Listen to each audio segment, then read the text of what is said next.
বন্দি পাখি মুক্তি পাবে ডাকবে মধুর সুরে, আল কোরআনের সুর ছড়াবে আবার বিশ্ব জুড়ে। বন্দি পাখি মুক্তি পাবে ডাকবে মধুর সুরে, আল কোরআনের সুর ছড়াবে আবার বিশ্ব জুড়ে। আল কোরআনের সুর ছড়াবে আবার বিশ্ব জুড়ে, ঠিক কিনা? সাইদি সাহেব মুক্তি পাবে ডাকবে মধুর সুরে, আল কোরআনের সুর ছড়াবে আবার বিশ্ব জুড়ে। আল কোরআনের সুর ছড়াবে আবার বিশ্ব জুড়ে, ঠিক কিনা?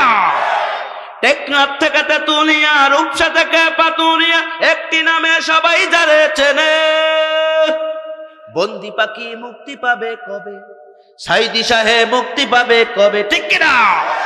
সাইদি সাহেব মুক্তি পাবে ডাকবে মধুর সুরে, আল কোরআনের সুর ছড়াবে আবার বিশ্ব জুড়ে। আল কোরআনের সুর ছড়াবে আবার বিশ্ব জুড়ে, ঠিক কিনা?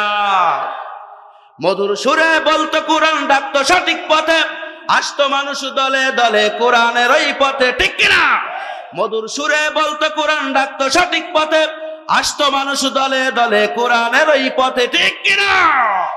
সাইদি সাহেব মুক্তি পাবে ডাকবে মধুর সুরে, আল কোরআনের সুর ছড়াবে আবার বিশ্ব জুড়ে। আল কোরআনের সুর ছড়াবে আবার বিশ্ব জুড়ে, ঠিক কিনা? মধুর কণ্ঠে কোরআন শুনলে কলিজা শীতল হতো, দেশ বিদেশের কত মানুষ আলোর দিশা পেত। মধুর কণ্ঠে কোরআন শুনলে কলিজা শীতল হতো, দেশ বিদেশের কত মানুষ আলোর দিশা পেত, ঠিক কিনা? সাইদি সাহেব মুক্তি পাবে ডাকবে মধুর সুরে, আল কোরআনের সুর ছড়াবে আবার বিশ্ব জুড়ে।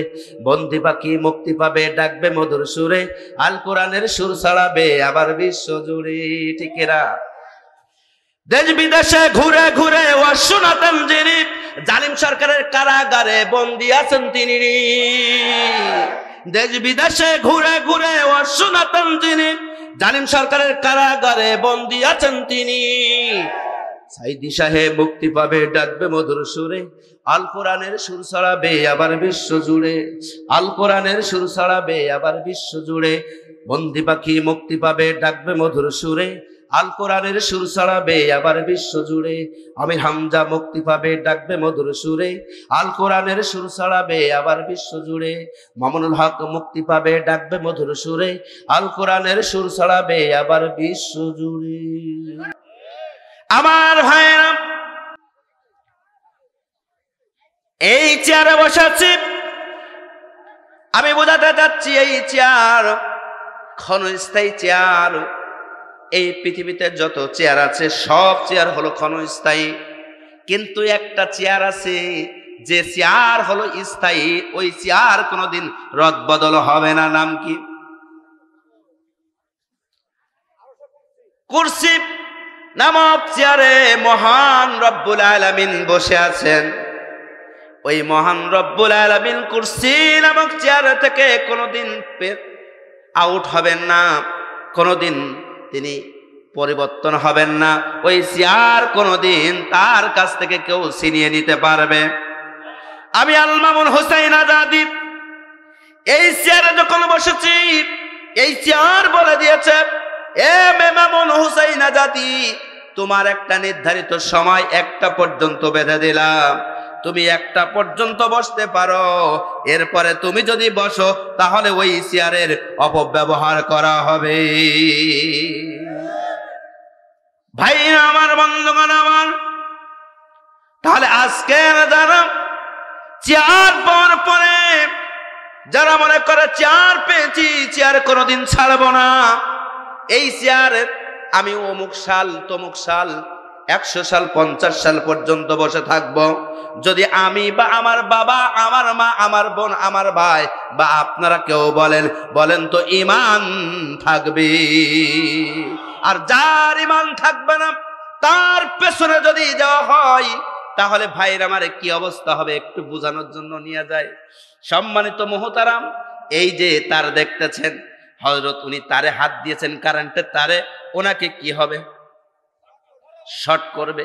চেয়ারম্যান মহোদয় তার গায়ে হাত দিয়েছেন, ওনার তো শর্ট করবে না? করবে? তার গায়ে হাত দিয়েছেন ইমাম সাহেব, তার তো শর্ট করবে না? কেন করবে ভাইরা আমার? কারণ ওই তারে হাত দিয়েছেন হযরত সাহেব, তানার গায়ে যিনি হাত দিবেন তানাকেও ধরবেন, তানার গায়ে যিনি হাত দিবেন তানাকেও ধরবেন। পর্যায়ক্রমে যত মানুষ হাত দিবে সকলকেই কারেন্টের শট ধরবে। আমার ভাইরা, আমার বন্ধুগণ আমার, তাহলে আমি বোঝাতে যাচ্ছি যারা ক্ষমতার অপব্যবহার করবে ওদের পেছনে যদি আপনারা যান ওরা তো জাহান্নামে যাবে, আপনাদেরকেও জাহান্নামে নিয়ে যাবে। কারা কারা জাহান্নামে যেতে চান না হাত তুলে আল্লাহকে দেখান। লিল্লাহে তাকবীর, চিৎকার করে লিল্লাহে তাকবীর। আবার ভাইরা, আমি যে সূরাটি পড়ছি সূরাটির নাম হলো সূরা আল ফাতিহা। কোন সূরা? জোরে বলেন, পেছনের ভাইরা বলেন। সূরা আল ফাতিহা মুখস্থ নাই কার? হাত তোলেন। সবার আছে? মাশাআল্লাহ, আলহামদুলিল্লাহ, সবাই শিক্ষিত। চিৎকার মেরে বলেন আল্লাহু আকবার। এই সূরা ফাতিহার কাজটা কি? আসেন সংক্ষিপ্তভাবে তাফসীরের দিকে আগায়া যায়। আমার ভাইরা, পবিত্র কুরআনুল কারীমের 114টি সূরার প্রথম নাম্বার সূরা আল্লাহ পাক রব্বুল আলামিন লিপিবদ্ধ করে দিয়েছেন। যে সূরাটি লিপিবদ্ধ করে দিয়েছেন ওই সূরাটির নাম হলো সূরা আল ফাতিহা। কোন সূরা? আমার ভাইরা, এই সূরাটি মক্কায় নাজিল হয়েছে। মুফাসসির কিরামগণ বলেছেন এই সূরাটি দুইবার নাজিল হয়েছে, একবার মক্কা একবার মদিনায়। আমার ভাইয়ের, আমার বন্ধুগণ, এর আয়াত সংখ্যা 7টা, রুকু হলো 1টা। এবার আসেন সূরা আল ফাতিহা। আমার ভাইরা, আল্লাহ পাক রব্বুল আলামিন বলেছেন এই সূরাটার নাম শুধু একটা না, অন্যান্য সূরার 1টা 2টা নাম থাকতে পারে, কিন্তু এই সূরাটার নাম কম বেশি 22টি নাম পাওয়া যায়। কয়টা?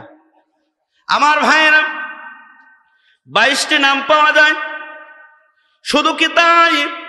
রুহুল মায়ানিতে কিতাবের ভিতরে আল্লাহ পাক রব্বুল আলামিন জানিয়েছেন, কিতাবের প্রণেতা তিনি উল্লেখ করেছেন 40টির মতো আল্লাহ পাক রব্বুল আলামিন সূরা ফাতিহার নাম উল্লেখ করেছে। আমার ভাইরা, ফাতিহা একটি নাম হলো সূরা আল ফাতিহা, আরেকটি নাম হলো ফাতিহাতুল কিতাব, আরেকটি নাম হলো উম্মুল কিতাব, আরেকটি নাম হলো সূরাতুর রাজ, আরেকটি নাম হলো সূরাতুল ওয়াকিয়া, আরেকটি নাম হলো সূরাতুল হাম, আরেকটি নাম হলো সূরাতুল শুকর, আরেকটি নাম হলো সূরাতুদ দুহা, আরেকটি নাম হলো সূরাতুশ শিফা, আরেকটি নাম হলো সূরাতুস সালাম, আরেকটি নাম হলো সূরাতুল ইস্তিগফার। চিৎকার মেরে বলেন আল্লাহু আকবার। এভাবে অসংখ্য নাম আল্লাহ পাক রব্বুল আলামিন দিয়েছেন। চিৎকার মেরে বলেন আল্লাহু আকবার। আমার ভাইরা, এখন আপনাদের অনেকের 2টা 3টা নাম আছে না নাই? থাকে না? কারোর নাম পটল, কারোর নাম উচ্চি, কারোর নাম ঝিনুক, কারোর নাম মুক্তা, কারোর নাম দেখবেন ট্যাপা। কত নাম মানুষ সমাজের ভিতরে রাখে। আমার ভাইরা, এখন নাম আছে জব্বার, নাম আছে পটল, 2টা নাম এক ব্যক্তির। এখন মানুষ সমাজের ভিতরে সহজ নাম দিয়েই ডাকে, ঠিক না? ডাকে না? এখন ডাকছে। আমার ভাইরা, এই 2টা নামের 2টা গুণ আছে না নাই? কিন্তু একটা গুণ ব্যবহার হয়েছে আর একটা গুণ ব্যবহার হয় না। অধিকাংশ সময় দেখবেন 2টা যদি নাম থাকে, একটা তোলা থাকে আর একটা ব্যবহার হয়। কথা বলেন নাকি? কিন্তু আল্লাহ পাক বলছেন যে এই সূরাটির নাম শুধু আমি উল্লেখ করেই বসে নেই, এই প্রত্যেকটি নামের এক একটা গুণ আমি আল্লাহ দিয়েছি। যদি কোনো বান্দা একটি নামে ডাকে, ওই 40টি কিংবা 22টি নামের গুণাবলী পড়লে যে সওয়াব হতো, গুণাবলী আছে, নিদর্শন আছে, সবটা ওই একটি নাম পড়লে আদায় হয়ে যায়। সুবহানাল্লাহ বলবেন না? আমার ভাইরা, আমি পড়লাম ফাতিহা। ফাতিহা শব্দের অর্থ হলো শুরু করা। কি করা? শুরু করা, উপস্থাপন করা। আমার ভাইরা, আরম্ভ করা। এখন এবার যে আসেন, আরেকটি নাম আল্লাহ পাক দিয়েছেন ফাতিহাতুল কিতাব। কি দিয়েছেন? ফাতিহাতুল কিতাব। এই কিতাবে শুরু করেছেন এই সূরাটি, তাই নাম দিয়েছেন ফাতিহাতুল কিতাব। তারপর দিয়েছেন উম্মুল কিতাব। মানে মা, মূল, গোড়া। আমার ভাইরা, এখন উম্মুল কিতাব এই সূরাটি আল্লাহ পাক প্রথমে নাজিল করার কারণে এই সূরাটির নাম দিয়েছেন উম্মুল কিতাব।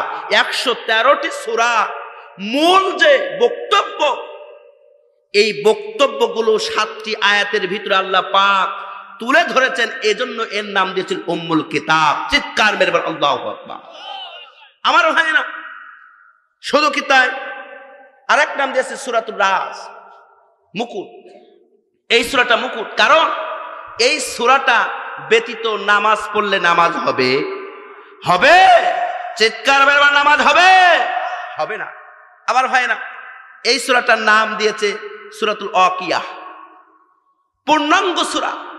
আপনি সূরা বাকারা পড়বেন, বাকারা নামাজে সবটা না পড়ে যদি 3টা আয়াত পড়ে নামাজ হবে না? হবে? হবে না, কে কে একটু হাত তোলেন তো। হবে?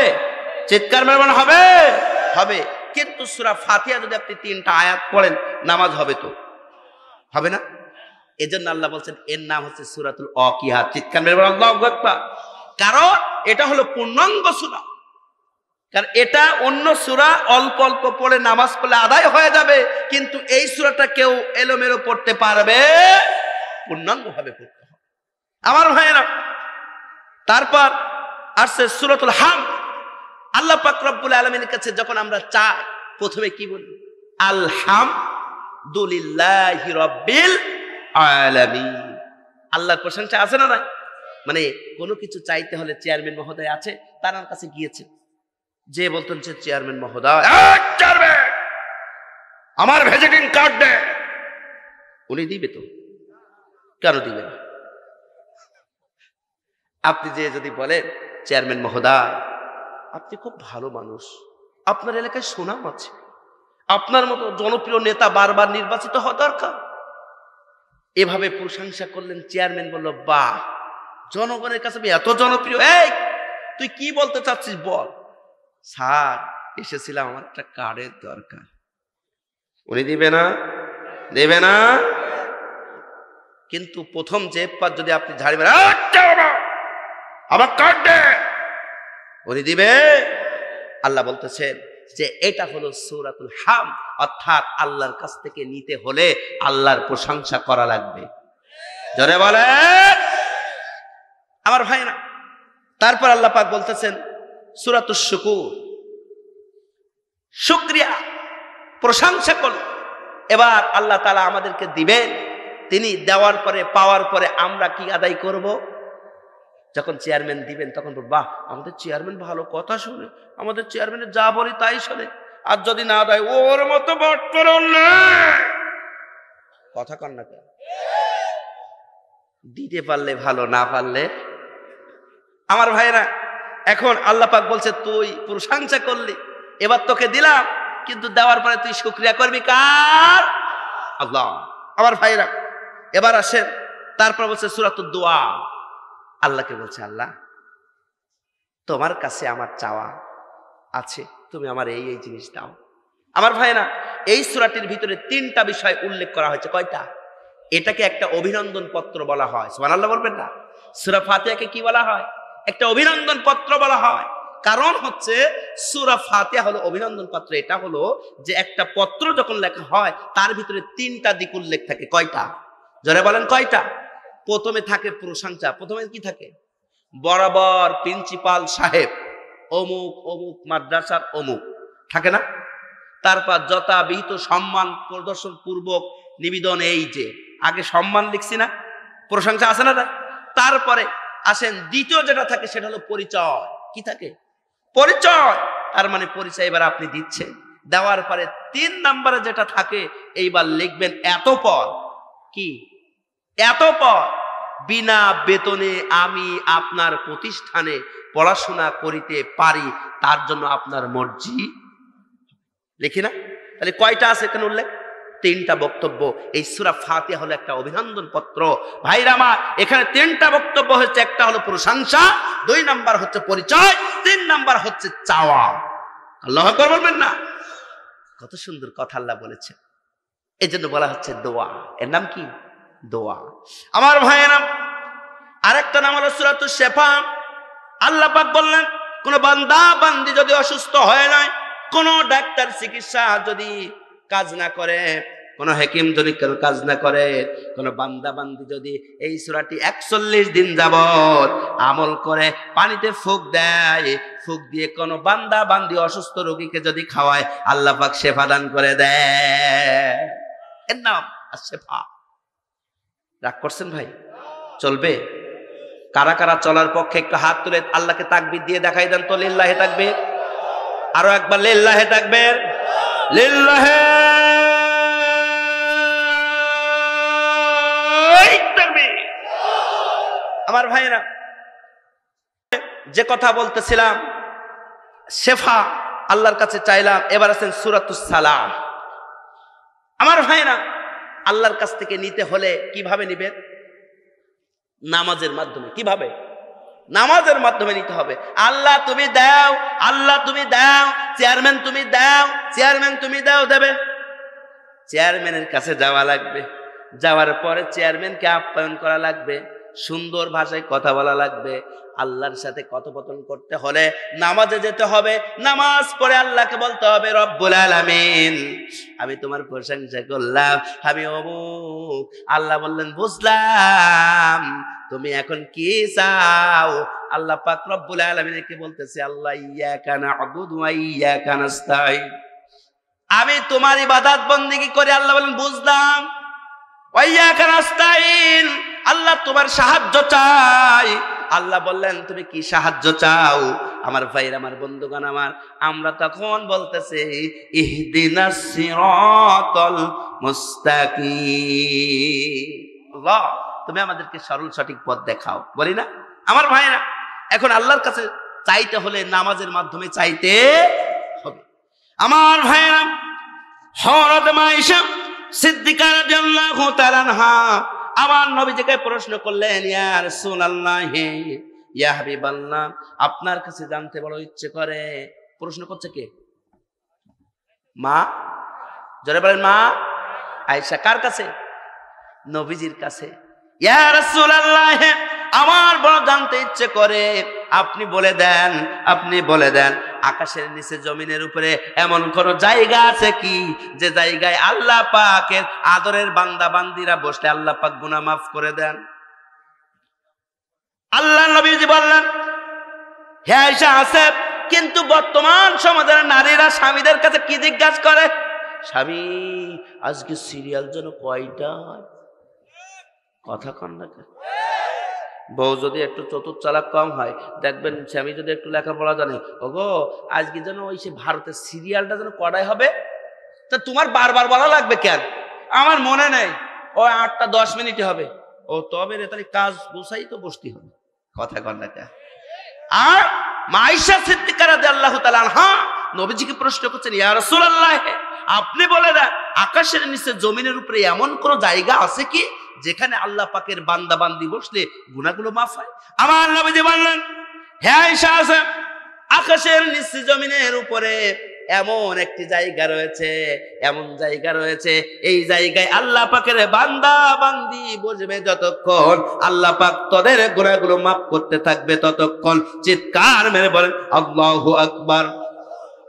1 নাম্বার হলো পার্ট অফ হেভেন, বাগে জান্নাহ, যেখানে আল্লাহ রাসূল সাল্লাল্লাহু আলাইহি ওয়াসাল্লাম বলেছে, কোরআনে ও হাদিসের আলোচনা হয়, ওই জায়গাকে জান্নাতের বাগান বলে অভিহিত করা হয়েছে। এই জান্নাতের বাগানে যতক্ষণ পর্যন্ত আল্লাহ পাকের বান্দা বান্দি বসে থাকবে ততক্ষণ পর্যন্ত আল্লাহ পাক গুনাহগুলো মাফ করতে থাকে। আয়েশা সিদ্দিকা রাদিয়াল্লাহু তাআলা আনহা বলেন, ইয়া রাসূলুল্লাহ, ইয়া হাবিবাল্লাহ, 2 নাম্বার জায়গা কোনটা? আমার নবীজি বলেন, ও আয়েশা শোনো, 2 নাম্বার জায়গা হলো আল্লাহ পাক রব্বুল আলামিনের আদরের বান্দা বান্দিরা যদি তার কুদরতি পায়ে সিজদা দিয়ে চোখের পানি ছেড়ে দিয়ে চায়, আল্লাহ পাক রব্বুল আলামিন তার সকল চাওয়া পূর্ণ করে দেয়। আমার ভাইরা, তাহলে নামাজের মাধ্যমে চাইতে হবে। কের মাধ্যমে? জোরে বলে, নামাজের মাধ্যমে চাইতে হবে। আমার ভাইরা, আরেকটি নাম আছে সুন্নাতুল ইস্তিগফার। আমার ভাইরা, আমার বন্ধুগণ, আপনি আল্লাহর কাছে তওবা করবেন। এই দোয়াটির মাধ্যমে আল্লাহর প্রশংসা করলেন, আপনার পরিচয় দিলেন, ওয়ালা দল্লিন।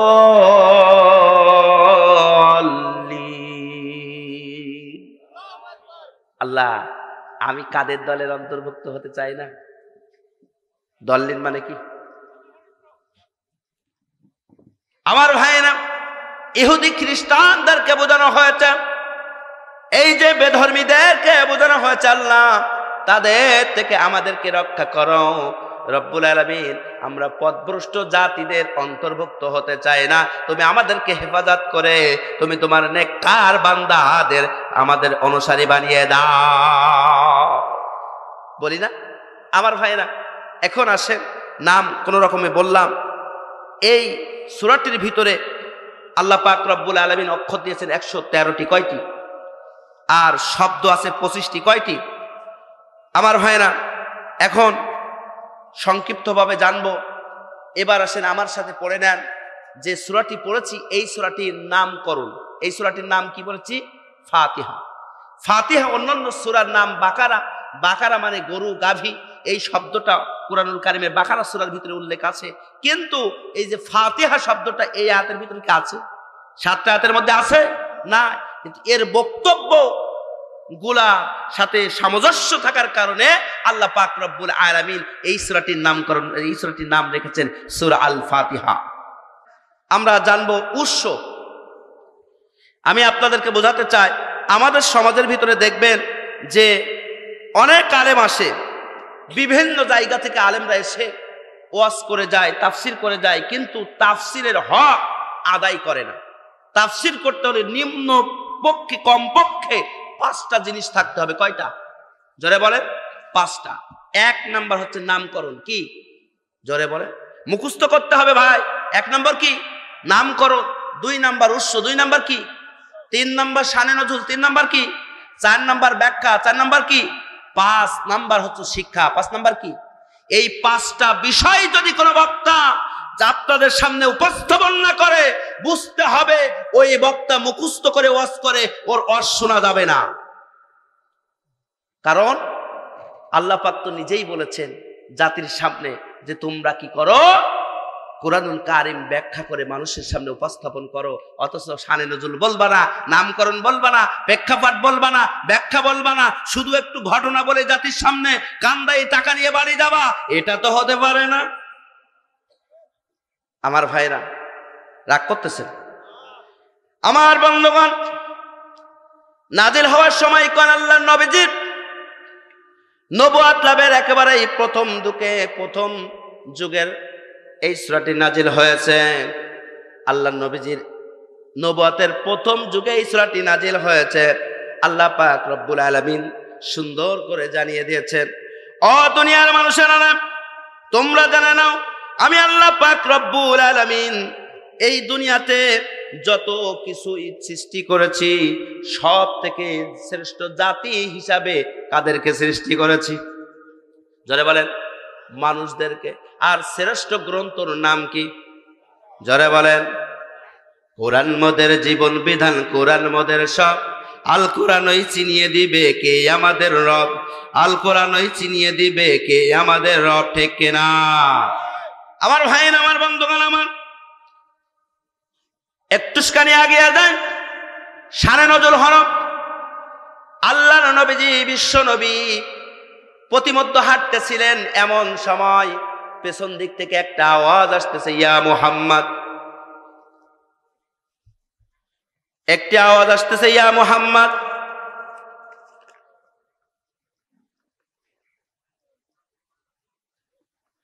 আমার ভাইরা, ইয়া মুহাম্মদ বলে যখন ডাক দিলেন, তখন তাকিয়ে দেখলেন ঝুলন্ত আকাশে একটি চেয়ারে নুরানি চেহারা উজ্জ্বল করতেছে, জলজল করতেছে। একজন ব্যক্তি চেয়ারে বসে আছে। আমার নবীজি ভয় পেয়ে গেলেন, সঙ্গে সঙ্গে বাড়ি চলে গেলেন। হযরত মা খাদিজা রাদিয়াল্লাহু তাআলা আনহার সাথে বর্ণনা করলেন। মা খাদিজা রাদিয়াল্লাহু তাআলা আনহা সঙ্গে সঙ্গে বললেন, চলো আমার চাচা যান ওরাকা ইবনে নফলের কাছে যায়। আল্লাহর নবীজিকে নিয়ে গেলেন। নিয়ে যাওয়ার পরে ওরাকা ইবনে নফল যখন ঘটনা শুনলেন, তখন তিনি বলে উঠলেন, কুদ্দুসুন কুদ্দুসুন, শুভ শুভ, ইয়া মুহাম্মদ, আপনি আল্লাহর নবী, আল্লাহ পাক আপনাকে নবী বানিয়েছেন। আপনি শোনেন, যিনি ওইখানে ছিল উনি আর কেউ নন, উনি হলেন আল্লাহর পক্ষ থেকে প্রেরিত বার্তাবাহক। চিৎকার মেরে বলেন আল্লাহু আকবার। যদি পরবর্তীতে আপনার সাথে দেখা হয়ে যায়, আপনি ভয় পাবেন না, আপনি ভয় পাবেন না, আপনি দাঁড়িয়ে যাবেন। উনি যেটা আপনার উপরে নাজিল করতে চায়, উনি আপনাকে যে বক্তব্য দিতে চায়, আপনি সেটা শ্রবণ করবেন। চিৎকার মেরবেন আল্লাহু আকবার। পরের দিন আল্লাহ নবীজি সাল্লাল্লাহু আলাইহি সাল্লাম আবার যাচ্ছেন, ঠিক পেছন দিক থেকে ইয়া মুহাম্মদ বলে ডাক দিলেন। সঙ্গে সঙ্গে দাঁড়িয়ে বলছেন লাব্বাইক ইয়া আখি জিব্রাইল। আল্লাহু আকবার বলবেন না? আমি হাজির হে আমার ভাই জিব্রাইল। তখন জিবরাইল সালাম বললেন আল্লাহ পাক আপনার উপরে পূর্ণাঙ্গ ভাবে সূরা আল ফাতিহা নাজিল করে দিয়েছে। চলবে আলোচনা? আমার ভাই আমার বান্ধব, এবার একটু আগায় যান, ব্যাখ্যার দিকে যাব। তাহলে বুঝলেন, নামকরণ বুঝলেন, নাজিল হওয়ার সময় বুঝলেন। আমার ভাইয়ের আমার বন্ধুগণ আমার, এবার শানে নজুল শুনলেন। এবার আমরা মূল ব্যাখ্যার দিকে যাই। আল্লাহ পাক সূরা ফাতিহার ভিতরে কি বলেছেন? যেহেতু আমরা নামাজ পড়ি, সূরা ফাতিহা ছাড়া নামাজ পড়ি না। এই সূরা ফাতিহা ছাড়া নামাজ পড়লে নামাজ হবে না। তাই সূরা ফাতিহায় যে কথাগুলো বলি, আসলে কথার সাথে কাজের কোনো মিল আছে কিনা, আল্লাহকে আমরা ধোঁকা দেই কিনা, এটা জানা দরকার আছে না? না। চেয়ারম্যান সাহেবের প্রশংসা করলেন, ভালো কথা। চেয়ারম্যানের কাছে আপনি তেরান দিলেন, তাও ভালো কথা। চেয়ারম্যানের প্রশংসা সঠিক কিনা ভোটের সময় পাওয়া যাবে। কথা বলেন। যদি ভোটের সময় তার মিছিলে না যান, তার ক্লাবে না যান, তার দেওয়ার ডাকে যদি না যান, চেয়ারম্যান বলবে ও তো ধান্দাবাজ, ও তো চিটা, বলবে ওরে বাটপার। কবে না? বলবে না?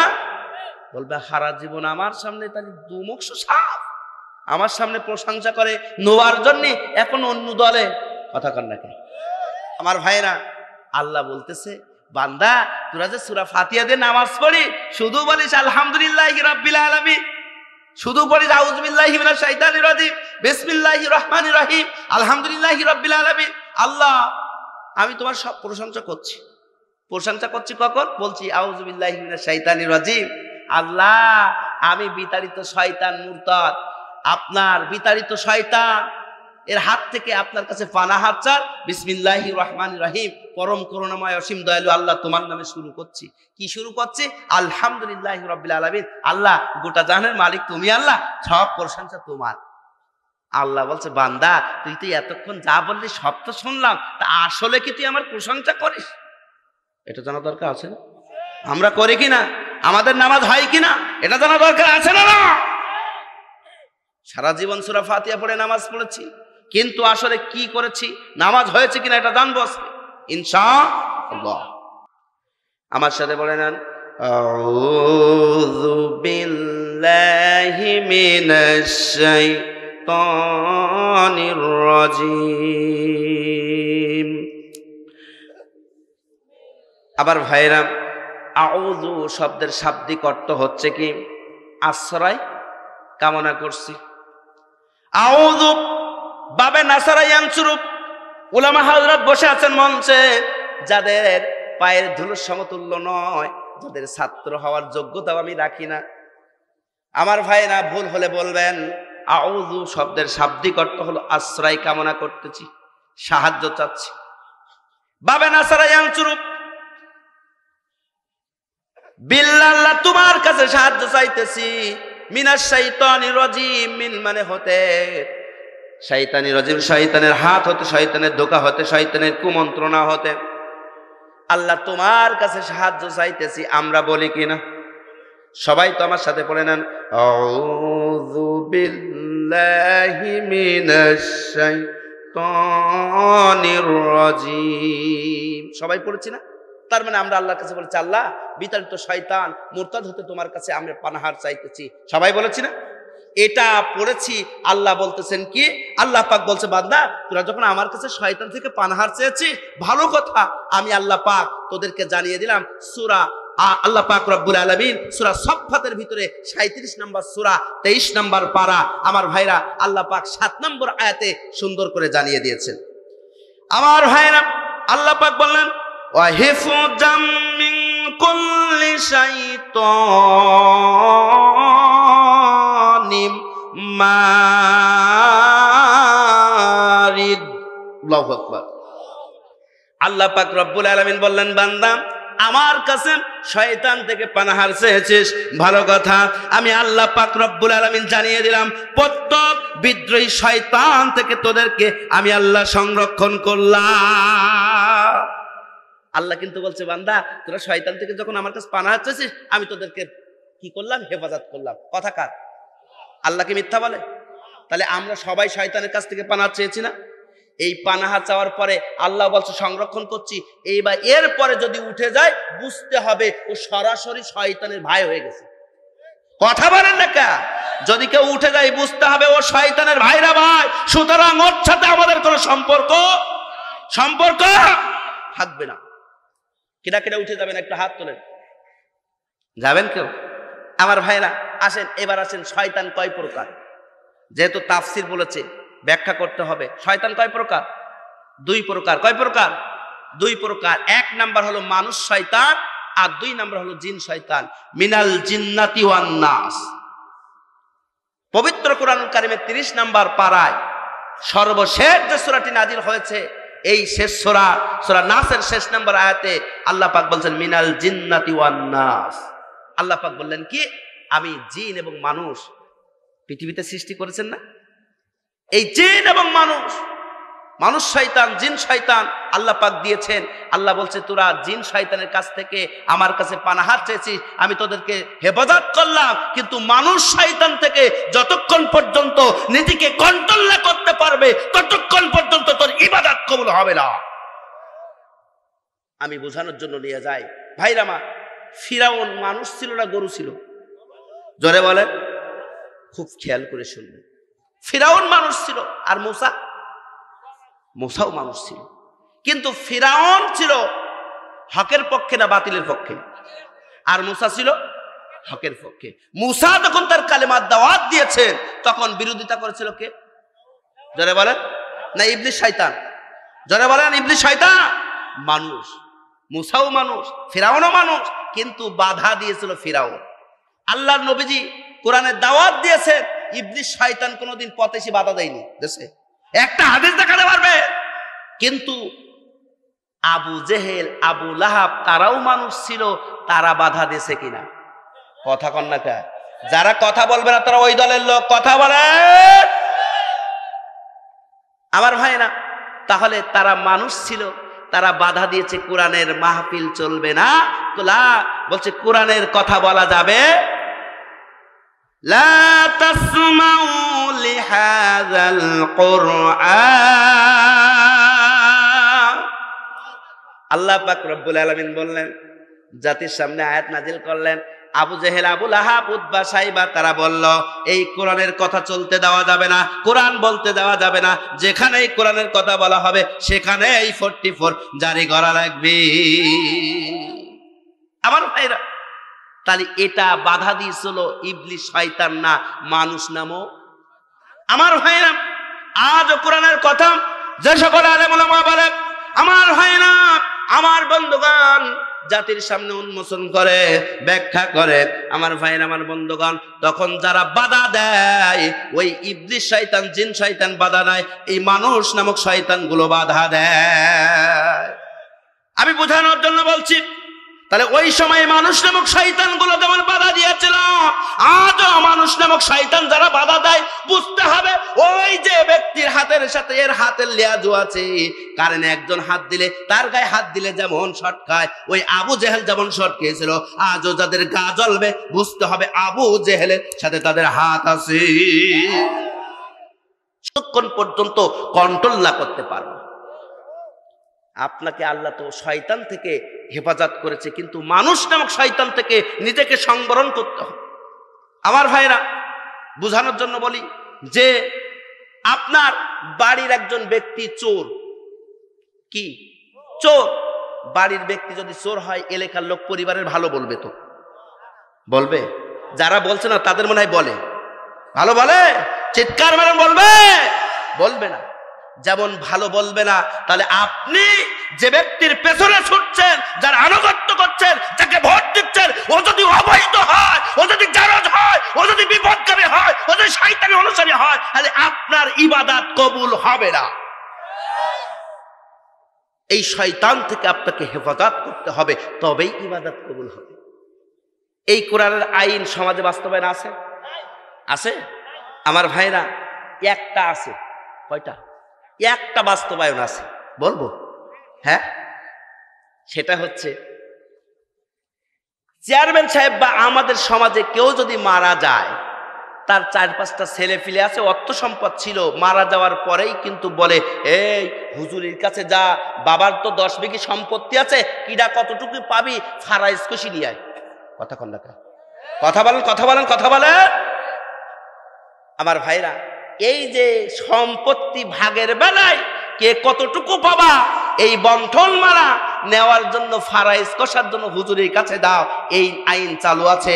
আমার ভাইরা, আজকের সমাজের ভিতরে চুরি হওয়ার পরে যদি আজকের আলেম ওলামার কাছে যাইতে, আলেম ওলামারা এই কোরআন থেকে বলতো, চুরি করেছে ওকে হাত করে দাও, জিনা করেছে ওকে তোমরা পাথর নিক্ষেপ করে দুনিয়া থেকে বিদায় করে দাও, সমাজের ভিতরে অশ্লীল ব্যাপার আর থাকতো না। কিন্তু তার কাছে না যেই যাচ্ছে পেট মোটা, ওর কাছে কথা কন ডাকা, কথা কন ডাকা। কিন্তু উনি বলছে টাকা 5,000 পাইছি, যাক যেদিকে টাকা সেদিকে, কথা কন ডাকা। আমার ভাইয়েরা, তাহলে শয়তান থেকে যতক্ষণ পর্যন্ত, এই মানুষ নামক শয়তান থেকে যতক্ষণ পর্যন্ত নিজেকে কন্ট্রোল না করতে পারবো, ততক্ষণ পর্যন্ত আপনার চাওয়া পাওয়া আশা, আপনার ইবাদত কবুল হবে। ফিরে আসতে হবে। আমার ভাইরা, এবার আসেন আমার সাথে পড়ে নেন সূরা নামলের একটা, সবাই আমার সাথে পড়ে নেন, বিসমিল্লাহির রহমানির রহিম। এই আয়াতটির ভিতরে 19টি অক্ষর রয়েছে। কয়টা? 19টি অক্ষর রয়েছে। আল্লাহ পাক রব্বুল আলামিন বলছেন, যদি কোনো বান্দা বান্দি এই আয়াতটি আমল করে, আল্লাহ পাক রব্বুল আলামিন সকাল সন্ধ্যা আমল করলে আল্লাহ পাক তাকে জাহান্নাম থেকে রক্ষা করে তাকে নাজাতের ব্যবস্থা করে দিবেন। সুবহানাল্লাহ বলবেন না? আমার ভাইরা, এর ভিতরে 19টি অক্ষর রয়েছে। জাহান্নামের দারোয়ানের সংখ্যা হবে 19 জন। কয়জন? 19 জন। যে ব্যক্তি আমল করবে, আল্লাহ পাক বলছেন এই যে 19 জন দারোয়ানের এক একটি নামের অক্ষর, এই 19টি অক্ষরের ভিতরে আল্লাহ পাক ঢুকিয়ে দিয়েছেন। চিৎকার মেরে বলেন আল্লাহু আকবার। আসেন, যে আয়াতটি পড়েছি বিসমিল্লাহির রহমানির, এর ভিতরে কয়টা নাম আছে আল্লাহর নাম? হ্যাঁ, জানেন না? 3টা। কয়টা? একটা হচ্ছে বিসমিল্লাহ, আল্লাহ আছে না? আল্লাহ। একটা হচ্ছে রহমান, আর একটা রহিম। এই 3টা নাম আছে। আমার ভাইরা, এই 3টা নাম যখন আল্লাহ পাক দিয়েছেন, এই 3টা নাম আল্লাহ পাক দিয়েছেন। আল্লাহর নাম কয়টা? আল্লাহর নাম কয়টা মোট? হ্যাঁ, 99টা। এলাকার মনে হয় আপনাদের শিক্ষা টিক্ষা হয় না নাকি? আল্লাহর নাম 99টা। এটা তো ছোটবেলায় লাল কায়দায় পড়েছিলাম, কিন্তু আল্লামা সানাউল্লাহ পানিপতি রহমাতুল্লাহ আলাইহি তিনি তাফসিরে মাযহারের ভিতরে বর্ণনা করেন, আমার আল্লাহর নাম 5000। সুবহানাল্লাহ বলবেন না? তাওরাত 1000, জাব্বুর 1000, ইনজিল 1000, লাউহে মাহফুজ 1000, আর আমার আল্লাহর কোরআনুল কারিমে 1000। চিৎকার মেরে বলেন আল্লাহু আকবার।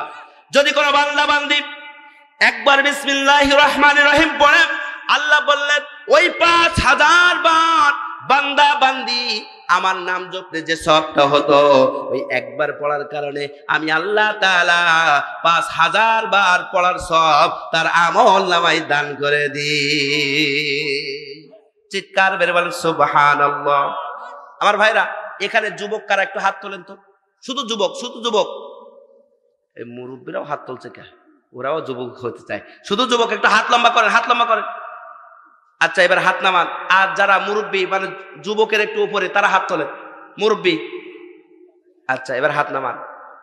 এইবার আসেন, যারা বিয়ে করছেন তারা হাত তোলেন।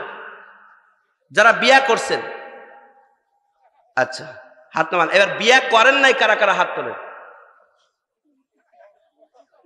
আচ্ছা ভাই, আজকের পরীক্ষা হয়ে যাবে যে বিয়ে করছেন যারা, আপনারা কোন দিক থেকে আগিয়ে আছেন একটু দেখতে চাই জাতি। আর বিয়া করছেন না যারা, তাদেরকেও দেখতে চাই। খবরদার, দুইটা স্লোগান হবে, যারা বিয়া করছে আর যারা করে নাই। যারা বিয়া করে নাই খবরদার, হারা যাবে না। যদি হারেন তাহলে কিন্তু মেয়ার পাওয়া যাবে না, কেউ মেইবে দেবে না, বলবে তোমার মেয়ে দেবো। আর খবরদার, যারা বিয়ে করেছেন আপনারা হেরে গেলে আমার কিন্তু মান সম্মান থাকবে না, কিন্তু আমিও আপনাদের দলের লোক।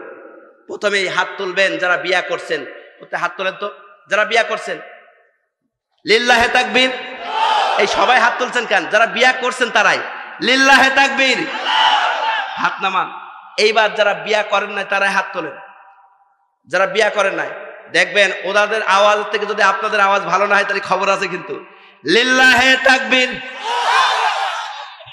আপনি বলেন কে জিতছে? কেউ যেতে না। হ্যাঁ আমার ভাইরা, তাহলে সর্ব অবস্থায় এবার দুইটা দলে মিলে একটা স্লোগান হবে, লিল্লাহে তাকবীর। এবার মূল আলোচনায় যাচ্ছি আমার ভাইরা। সূরা ফাতিহার আয়াত কয়টা? 7টা। প্রথম নাম্বার আয়াত হচ্ছে আলহামদুলিল্লাহি রাব্বিল আলামিন। আমার ভাইরা, এই আল হলো সাহায্যকারী ক্রিয়ার মতো। আল শব্দটা আল্লাহ পাক রব্বুল আলামিন ব্যবহার করে সমস্ত কিছুকে বুঝিয়েছেন। হাম মানে প্রশংসা, আলহামদু, আল্লাহ বললেন সমস্ত প্রশংসা। আল্লাহকে বললাম আল্লাহ, সমস্ত প্রশংসা কার জন্য? তিনি বলেন লিল্লাহ, আল্লাহর জন্য। আমরা বললাম আল্লাহ সমস্ত প্রশংসা আল্লাহ তোমার জন্য, বুঝলাম, কিন্তু তোমার জন্য প্রশংসা কেন আমরা করতে যাব? কি জন্য করব? আল্লাহ বললেন রব,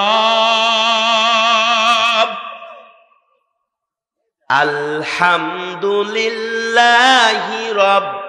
আল্লাহ পাক বললেন আমি আল্লাহ তাআলা, আমার জন্য প্রশংসা হবে কারণ আমি হলাম রব।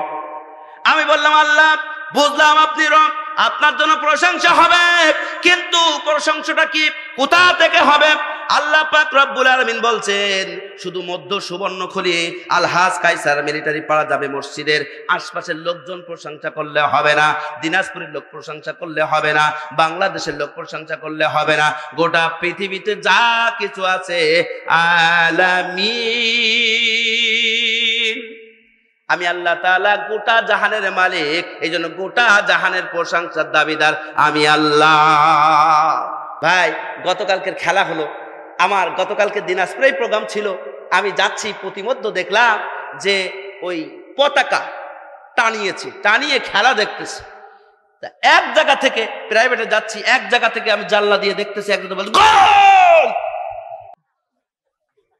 আমি বললাম ভাই একটু দাঁড়ান তো, গোল, তার মানে গোল বললো কেন, কারা গোল দিল? তখন আনন্দ মিছিল করতেছে সৌদি আরবের পার্টি আর আর্জেন্টিনার পার্টি। কথা বলেন না কেন? আমার ভাই না, দলে দলে খেলা হচ্ছে, ওরা আমাদের কোনো লাভ আর ভাব নেই, কিন্তু মন খারাপ হয়েছে আমার সাপোর্টের দল হেরে যাচ্ছে, তাই কথা বলেন না। আমার বন্ধুগণ, ভাইয়ের আমার, আমি যে কথা বোঝাতে চাচ্ছি, একটি খেলাকে কেন্দ্র করে যদি মন খারাপ হয়, আপনার আমার আমলনামা যখন সবকিছু ধূলিসাৎ হয়ে যাবে, নষ্ট হয়ে যাবে, তখন কি মন খারাপ হওয়ার কথা নয়? বোঝানোর জন্য নিয়ে যায়, এটা একটা মোবাইল ফোন, কি সবাই আছে না নাই? আপনি ফোন দিয়েছেন 01785342790, এরকম একটা নাম্বার আপনি পাঠিয়েছেন, পাঠিয়ে ফোন দিচ্ছেন, রিং হলো, আপনি বলছেন হ্যালো। রাত 12টা যখন বেজে গেল, উপর থেকে বলছে খবর বলো। তখন একটা পুরুষ মানুষের কণ্ঠ ভেসে আসলো, তখন বলছেন কে বলছে? তখন আপনি বলছেন আমি জরিনার কাছে ফোন দিয়েছিলাম। আপনি কে? আমি থানার ডিসি বলছি, আমি থানার ওসি বলছি, আমি জেলার ডিসি বলছি, আমি থানার পুলিশ বলছি, কনস্টেবল বলছি। এখন ওপারে আপনি ফোন দিয়েছেন, আপনি জরিনার কাছে, জরিনার কাছে না যে আরেকজন ব্যক্তির কাছে চলে গিয়েছে, কারণ একটি নাম্বার ভুল।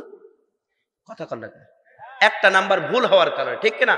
মানে আপনি নাম্বার পাঠিয়েছেন, কিন্তু ভুল হওয়ার কারণে আপনার গন্তব্য স্থলে মোবাইল কলটি যায়নি, অন্য জায়গায় চলে গেছে, শুধুমাত্র ভুল হওয়ার কারণে রং নাম্বার চলে গেছে। তখন ওই ব্যক্তি বলল এটা রং নাম্বার। কথা বলেন, কথা বলেন, কথা বলেন, কথা বলেন।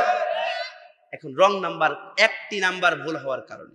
আমার ভাইরা, আমি বোঝাতে যাচ্ছি, আপনার ইবাদতে আপনি সূরা ফাতিহা বললেন, ফাতিহা পড়ার পরে আপনার যদি ভুল হয়ে যায়, আপনার ভুল হয়ে গেলে আপনার একটি নাম্বার ভুল হওয়ার কারণে যখন আপনার রং নাম্বারে চলে যায়, আপনি একটি আয়াতের একটি হরফ যদি ভুল হয়ে যায়, তাহলে আপনার ইবাদত, আপনার সব কিছু রং নাম্বার ঝুলন্ত আকাশে থেকে যায়। আমার ভাইরা আমার সাথে বলে না, আলহামদুলিল্লাহি রাব্বিল আলামিন।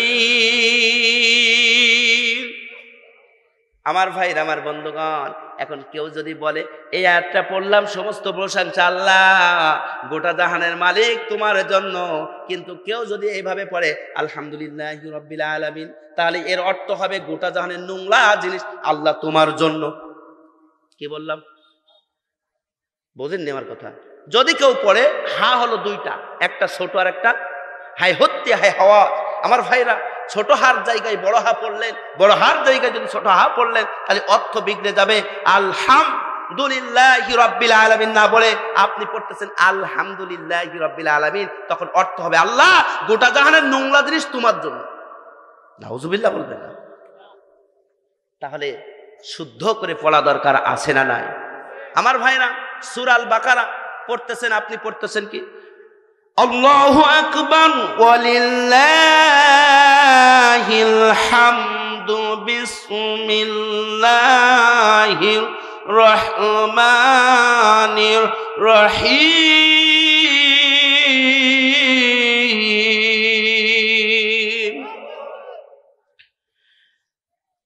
আলিফ লাম মিম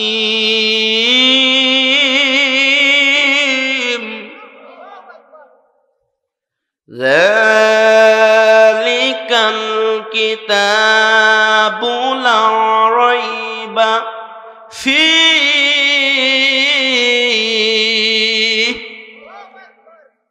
আয়াতটা কি শুদ্ধ পড়েছি না? আপনারা তো বুঝবেন না, আমি আয়াতটা ভুল পড়েছি। আমি যে সুন্দর কণ্ঠে পড়লাম, বাবা সেই সুন্দর করে পড়িস তো, বা কি কণ্ঠ। কিন্তু ভাইরা মা, আমরা সারা জীবন জেনেছি যালিকাল কিতাবু লা রাইবা ফীহি, এই কিতাবটির ভিতরে সন্দেহ নাই। কিন্তু কেউ যদি বলে যালিকাল কিতাবু লা রাইবা ফীহি, তখন অর্থ হবে এই কিতাবটির ভিতরে সন্দেহ আছে। আপনারা বলবেন হুজুর এবার কেমন কথা? আমার ভাইরা, যতক্ষণ পর্যন্ত আপনি এভাবে না পড়বেন যালিকাল কিতাবু লা রাইবা ফীহি, লা, এখানে যদি না টেনে যদি শুধু বলেন লা রাইবা ফীহি, তাহলে অর্থ হবে এই কিতাবে সন্দেহ আছে। আর যখন আপনি একালিপ টানবেন লা রাইবা ফীহি, তখন অর্থ হবে এই কিতাবের ভিতরে কোনো সন্দেহ। আমার ভাইরা, তাহলে আমরা সারা জীবন পড়ছি আলহামদুলিল্লাহি রাব্বিল আলামিন, আল্লাহ সমস্ত প্রশংসা তোমার জন্য। আল্লাহ বলছে তুই নোংরা জিনিস আমার জন্য দিচ্ছিস, তোর ইবাদত কবুল হবে ওই ঝুলন্ত আকাশে থাকবে। কথা কন না কেন? এবার আসেন ব্যাখ্যায় যাই। 4টা পয়েন্ট বলেছি। প্রথম নাম্বার পয়েন্ট হলো আলহামদুলিল্লাহ। আল্লাহ পাককে জিজ্ঞাসা করলাম রব্বুল আলামিন আলহামদু মানে কি? তিনি বললেন প্রশংসা। আমি বললাম আল্লাহ প্রশংসা কার জন্য হবে? তিনি বললেন প্রশংসা আমি আল্লাহ আমার জন্য হবে। আমি বললাম রব্বুল আলামিন কেন বা আপনার জন্য হবে? তিনি বললেন লিল্লাহ, আমি আল্লাহ হওয়ার কারণে হবে। আমি বললাম আপনি আল্লাহ, তাতে কি হয়েছে? কিন্তু আপনি যা আল্লাহ হয়েছেন তা বুঝবো কি করে? আল্লাহ বললেন আমি রব হয়েছি তাই আমার প্রশংসা হবে। আমি বললাম রব বলতে শুধু বাংলাদেশের রব? আল্লাহ বললেন না, আমি আলামিন হওয়ার কারণে, আমি গোটা জাহানের মালিক হওয়ার কারণে, আমি গোটা জাহানের রব হওয়ার কারণে, গোটা জাহানের আল্লাহ হওয়ার কারণে গোটা জাহানের প্রশংসা দাবিদার আমি আল্লাহ। আমার ভাইয়ের আমি জিজ্ঞাসা করলাম রব্বুল আলামিন প্রশংসাটা কেমন হবে বোঝানোর জন্য নিয়ে যায়। আমার ভাইয়ের আমার বন্ধুগণ, তাহলে সমস্ত প্রশংসা কার জন্য? দেখেন আমরা যেটা আলোচনা করতেছি, নামাজ পড়ি একরকম, অর্থ কিন্তু আর একরকম হয়ে যাচ্ছে। তাহলে সমস্ত প্রশংসা কার? আমার বন্ধুগণ, আমাদের বাংলাদেশে একটি সেতু তৈরি হয়েছে। সেতুর নাম কি? পদ্মা সেতু তৈরি করেছেন কে? জোরে বলেন, জোরে বলেন, জোরে বলেন। প্রধানমন্ত্রী। হাসিনার পর রাগ আছে না আপনার? তো যেভাবে বলছে হাসিনা সরকার, ভাই মাননীয় প্রধানমন্ত্রী, ঠিক কিনা? কিন্তু বেগম খালেদা জিয়া যদি বলে পদ্মা সেতু আমি তৈরি করছি, জাতি মানবে? যারা বলছে না তারা মনে হয় মানবে। জোরে বলেন মানবে? প্রধানমন্ত্রী তৈরি করেছে, খালেদা জিয়া যেমন দাবি করলে কেউ মেনে নেবে? আল্লাহ বলতেছে প্রধানমন্ত্রী একটা পদ্মা সেতু তৈরি করার কারণে গোটা বিশ্ব থেকে বাহা পাচ্ছে, পাচ্ছে না? প্রশংসা দাবিদার হয়েছে, মেডেল পাচ্ছে। আমার ভাইরা, কিন্তু প্রধানমন্ত্রীর কৃতিত্ব কি, তার অবদান কি? আল্লাহ বলতেছেন, আমি বোঝানোর জন্য বলি, ভাই এই প্যান্ডেল করেছে মিস্ত্রি না আপনারা? মিস্ত্রি, কিন্তু নাম হচ্ছে মিস্ত্রি না আপনাদের যে এলাকাবাসী সুন্দর প্যান্ডেল করেছে, এই নাম হয় না? মিস্ত্রি করেছে কয় এলাকাবাসী নাম হয় না? আল্লাহ বলছে সরকার করলো ঠিক আছে, কিন্তু নাম ওর হচ্ছে, কিন্তু ও কি দেশে, ওর অবদান কি? আমি বললাম রব্বুল আলামিন এটা দিয়ে কি বোঝাতে যাচ্ছেন? আল্লাহ বললেন শোনো, একটা সেতু তৈরি করতে প্রথমত লাগে রড। এই রড আমি আল্লাহ দিয়েছি। যদি রডের খনিজ সম্পদ না দিতাম, লোহার সম্পদ যদি আমি আল্লাহ না দিতাম, ওই সেতুর মতো সেতু পৃথিবীতে তৈরি হতো? আমার ভাই, আমার বন্ধুগণ, সেতু তৈরি হতো না। তারপরে আল্লাহ বলতেছেন বালু লাগে, ওই যে ব্রিজ তৈরি করতে গেলে, সেতু তৈরি করতে বালু লাগে, আমি আল্লাহ বালু দিয়েছি, রড দিয়েছি। পানি লাগে, আমি আল্লাহ পানি দিয়েছি। সিমেন্ট লাগে, পাথর দিয়েছি। খোয়া লাগে, আমি মাটি দিয়ে ইট তৈরি করেছি। কথা বলেন না কেন? আল্লাহ বললেন আমি মাটি দিলাম, বালু দিলাম, পানি দিলাম, রড দিলাম। শুধুমাত্র ও তো কামলা, ও তো জোগাড়ি হয়ে, ও তো মিস্ত্রি হয়ে দায়িত্ব নিয়ে পালন করলো, তাহলে প্রশংসার দাবিদার কেন সে হবে? প্রশংসার দাবিদার হবে কেবলমাত্র আমি রড দিলাম, সিমেন্ট দিলাম, মাটি দিলাম, সব দিলাম, আমার প্রশংসা না করে যদি কোনো ব্যক্তির প্রশংসা করা হয়, তার ঈমান থাকবে না। আমি বলছি আলহামদুলিল্লাহি রাব্বিল আলামিন, আল্লাহ গোটা জাহানের মালিক আল্লাহ, তুমি রডের মালিক, তুমি পানির মালিক, তুমি সিমেন্টের মালিক, তুমি সবের মালিক। আল্লাহ বলছে আমি যদি সবের মালিক হই, তাহলে দুনিয়াতে মানুষ কারো প্রশংসা দাবিদার হয়? তাহলে আপনার আমার ইবাদত কবুল হচ্ছে না, কারণ বলছে আল্লাহ গোটা জাহানের মালিক তুমি, তোমার প্রশংসা। আল্লাহ বলছে টাটকা মিথ্যা কথা করছে, কথা কর না কেন? কারণ ও তো প্রশংসা করে মানুষের, সব আমার তা বলবে না, কিন্তু ও করছে ওর প্রশংসা, ও তো ঈমান থাকবে না। আল্লাহকে বললাম আল্লাহ আপনি আল্লাহ বুঝলাম, কিন্তু আল্লাহ হয়েছেন, আপনার একটা গুণ আমার বলেন। আল্লাহ বললেন গুণ দেখতে চাও? আমি আল্লাহ বাঁচাইতেও পারি, মারতেও। আল্লাহকে বললাম, আল্লাহ বলছেন শোনো, হযরত ওমরের জামানার ঘটনা, হযরত ওমর ফারুক রাদিয়াল্লাহু তাআলা আনহু ক্ষমতায় বসে আছেন। এমন সময় দুইজন যুবক ব্যক্তি আসলেন।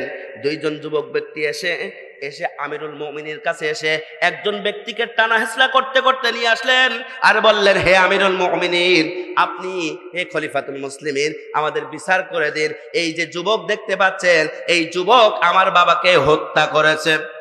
আমিরুল মুমিনিন বললেন, হে যুবক, তোমার বিরুদ্ধে আনিত অভিযোগ সত্য কিনা? তখন ওই যুবকটি বলতেছে, হে আমিরুল মুমিনিন, খলিফাতুল মুসলিমিন, আপনি শুনে নেন। হ্যাঁ, তারা যে অভিযোগ করেছে সত্য, কিন্তু ঘটনা আপনাকে শুনতে হবে। ঘটনা কি? আমি কাজকর্ম করে বাড়ি যাচ্ছিলাম, এমন সময় আমি ক্লান্ত, একটি গাছের তলে বসেছিলাম। আমার যে বাহন ছিল, আমার যে ঘোড়াটি ছিল, ওই ঘোড়াটি গাছ থেকে আমি ঘুমিয়ে পড়েছিলাম, কাছে আর ছিল না, পাশের বাগানে তিনি গিয়েছিলেন। ওই পাশের বাগানের মালিক এই দুইজন যুবকের বাবা। ওই যুবকের বাবা পাশের বাগানের মালিক। ওই যুবকের বাবা ওই খেতে, ওই বাগানে প্রবেশ করার কারণে আমার প্রাণীটিকে পাথর মেরে নিক্ষেপ করে হত্যা করেছে। আমি যখন ঘোড়াটি খুঁজে না পাচ্ছিলাম, খুঁজতে খুঁজতে যখন পাশের বাগানে গেলাম, দেখলাম আমার ঘোড়াটি সেখানে আছে, কিন্তু জীবিত ছিল না, মৃত ছিল। আর পাশে এই যুবকের বাবা ছিল। এক পর্যায়ে তাকে জিজ্ঞাসা করেছিলাম, তখন বলেছিল যে তোমার ঘোড়াটি আমাদের বাগানে আসার কারণে আমি তাকে হত্যা করেছি। এক কথায় দুই কথায় তর্ক করতে করতে তর্ক বিতর্কে জড়িয়ে পড়েছিলাম। হাতের কাছে পাথর ছিল, ইচ্ছা ছিল না, তারপরও পাথর দিয়ে অনিচ্ছার সাথে মাথায় একটু আঘাত লেগে গিয়েছিল, যাওয়ার কারণে ব্যক্তিটি মৃত্যুবরণ করেছে। হে আমিরুল মুমিনিন, খলিফাতুল মুসলিমিন, আমাকে আপনি ক্ষমা করে দিন। তখন খলিফাতুল মুসলিমিন আমিরুল মুমিনিন বলতেছে, শোনো, ক্ষমা হবে না, হত্যার বদলে হত্যা হবে। চিৎকার মেরে বলেন আল্লাহু আকবার। ওমর খুব ভালো লোক ছিল না কঠিন লোক ছিল? ভালো লোকও ছিল কিন্তু কঠিন। কথা কন না কে আমার ভাইয়ের, আমার বন্ধুগণ আমার, ওমরের মতো শাসক কি আর এখন আছে? আছে? ওমরের মতো বীর সেনানী, আবু বকরের মতো সেরা রাহবান, পৃথিবীর এই দূর দিনে আজ বড় প্রয়োজন বীর হামজার, ঠিক না? আমার ভাই, আমার বন্ধুগণ আমার, এবার খলিফাতুল মুসলিমিন আমিরুল মুমিনিন বলতেছে, হে যুবক, হত্যার বদলে হত্যা হবে। তুমি যখন দেখলে তোমার প্রাণটি জীবিত নয়, তখন তার সন্তান ছিল, তাদের কাছে দাবি করতে পারতে আমার প্রাণটি হত্যা করেছে, প্রাণীটি দাও, কিন্তু দাবি না করে তুমি মারলে কেন? তখন বলতেছে, ইয়া আমিরুল মুমিনিন, অনিশ্বাস সত্য হয়ে গেছে, আপনি আমাকে ক্ষমা করে দেন। তখন বললেন ক্ষমা হবে না। শেষ পর্যায়ে রায় হয়ে গেল মৃত্যুদণ্ড। কি জোরে বলেন, কি রায়? মৃত্যুদণ্ড। আমার ভাইরা, মৃত্যুদণ্ড যখন হয়ে গেল, মৃত্যুদণ্ড যখন রায় পেয়ে গেল, এবার বলতেছেন, হে আমিরুল মুমিনিন, আপনি আমাকে মাফ যখন করবেন না, তবে আমাকে একটা সপ্তাহ সময় দিন। আমাকে একটা দাবি আছে, একটা সপ্তাহ সময় দিন, আমার বাড়িতে যাব, আমি কিন্তু ঋণগ্রস্ত আছি, ঋণগুলো পরিশোধ করব, আর কিছু আমানত আমার কাছে রেখেছিল, ওই আমানতগুলো আমি মানুষের কাছে ফিরিয়ে দিব, দিয়ে চলে আসব। তখন খলিফাতুল মুসলিমিন আমিরুল মুমিনিন বলতেছেন, হে যুবক, তোমাকে যে জামিন দেব, তোমাকে যে মুক্ত করে দিব, তোমার জামিনদার কে হবে? তোমার পরিচিত কেউ কি আছে? ওই ভরা মজলিসে কোন যুবক তার পরিচিত ছিল না, কিন্তু হঠাৎ করে একজন যুবক দাঁড়িয়ে গেল, দাঁড়িয়ে বলতেছে, হে আমিরুল মুমিনিন, খলিফাতুল মুসলিমিন, আপনি আপনি তাকে ছুটি দেন, একটা সপ্তাহের জন্য যেহেতু ছুটি চেয়েছে, আপনি ছুটি দেন। আমি দাঁড়িয়ে গেলাম, উনি যদি ফিরে না আসে, তাহলে ওনার পরিবর্তে আমাকে হত্যা করবেন। ওই সাহাবীর নাম ছিল হযরত আবু যার গিফারি। আল্লাহু আকবার বলবেন। আমার ভাই, আমার বন্ধুগণ, এবার কি হলো? আগে যায় হযরত আবু যার গিফারি যখন বললেন, তখন আমিরুল মুমিনিন খলিফাতুল মুসলিমিন এবার তিনি কি করলেন? ছেড়ে দিলেন। যুবকটা দৌড়াই দৌড়াই বাড়ি পৌঁছালো। এদিকে দিন দেখতে দেখতে সময় চলে আসলো, শুক্রবার জুমার দিন। পত্র লিখলেন আমিরুল মুমিনিন, হে আবু যার, তুমি প্রস্তুত হয়ে যাও, যুবকটি কিন্তু না আসলে তোমাকে জুমার নামাজের পরে কতল করা হবে। আবু যার বাড়ি থেকে বিদায় নিলেন। হযরত আবু যার বিদায় নেওয়ার পরে বাড়ি থেকে বিদায় নিয়ে তিনি এবার আগাচ্ছেন, হাসি খুশি মুখ নিয়ে আগাচ্ছেন। আমার ভাইরা, আমার বন্ধুগণ, আমাদের সমাজে দেখবেন যারা ইসলামী আন্দোলন করে, যারা সমাজে কোরআন প্রতিষ্ঠার কাজ করে, তারা ফাঁসির মঞ্চে দিলে তারা কিন্তু ভয় পায় না, বরং ফাঁসির মঞ্চটাকে হাসি মুখে মেনে নিয়ে জীবন দেয়। কারা কারা আছে যদি কোরআনকে ব্যান করার চেষ্টা করে, কোরআনের আইন প্রতিষ্ঠার বাধা দেয়, তাহলে জীবন দিব, রক্ত দিব, পরিবার ছাড়বো, সন্তান ছাড়বো, স্ত্রী ছাড়বো, সব ছাড়বো, কিন্তু বাতিলের কাছে মাথা নত করবো না। কারা কারা দুহাত তুলে আল্লাহকে দেখায় দাও। আমার ভাইরা, আমার বন্ধুগণ, তাহলে হযরত উমর ফারুক রাদিয়াল্লাহু তাআলা আনহু এবার শুক্রবারে পত্র লিখলেন, জুমার নামাজ পরেই কি হবে? জোরে বলে, ফাঁসি হবে। সময় হয়ে এসেছে। আবু যার গুটি গুটি পা করে হেঁটে আসে, হাসি মুখ নিয়ে। আর জনগণ সবাই দেখতেছে, আজকের নির্দোষ মানুষটাকে ফাঁসি হবে। আবু যার তো কোনো অপরাধ করে না, নির্দোষ মানুষের ফাঁসি কেমনে হয় দেখবো। আমার ভাইয়েরা, এদিকে যিনি ফাঁসির রায়, ফাঁসির কার্যকর করেন, যিনি হত্যা করেন, ওই ব্যক্তিকে কি বলা হয়? হ্যাঁ, জাল্লাদ। এই জাল্লাদ প্রস্তুত হয়েছেন। জাল্লাদ পায়ে পায়ে হাঁটেন আর চোখ দিয়ে পানি ফেলায়, বলে আল্লাহ, জীবনে কত মানুষের কল্যাণ পেলাম, কত মানুষের জীবন নিলাম, কিন্তু আজকের মন মানে না, আজকের পা ওঠে না, আজকের নিরপরাধ নির্দোষ মানুষকে ফাঁসি দিব, আজকের নির্দোষ মানুষটাকে মেরে ফেলবো। ও ভাইরা, আমার বন্ধুগণ আমার, ওমর ফারুক চিন্তা করতেছেন, আল্লাহ, জীবনে আমার দেখাচ্ছ কি আবু যারের মতো একটা নির্দোষ মানুষকে ফাঁসি দেবো, এটা মেনে নিতে পারে না। ওমর কঠিন লোক ছিল না, খারাপ লোক ছিল? কঠিন ছিল। আমার ভাইরা, এই ওমরের মতো মানুষ চিন্তা করতেছে নির্দোষ মানুষটাকে কিভাবে ফাঁসি দেব, অথচ আমার বাংলাদেশে বারে বারে হজ করে, রাতে তাহাজ্জুদ পড়ে, কে ইন্দোরে কেন্দ্রে মসজিদ তৈরি করে, অথচ নির্দোষ মানুষদেরকে ফাঁসি দেয়। ওদের বিবেক জ্বালা দেয় না, ওরা হলো পিতৃহীন অবৈধ সন্তান। আমার ভাইরা, আমার বন্ধুগণ, কল্যাণী একজন যুবক বলে, জাল্লাদ দাঁড়িয়ে যা, ওই যে মরুর প্রান্তরে ধুলোর বাড়ি করা উঠতেছে, আল্লাহু আকবার।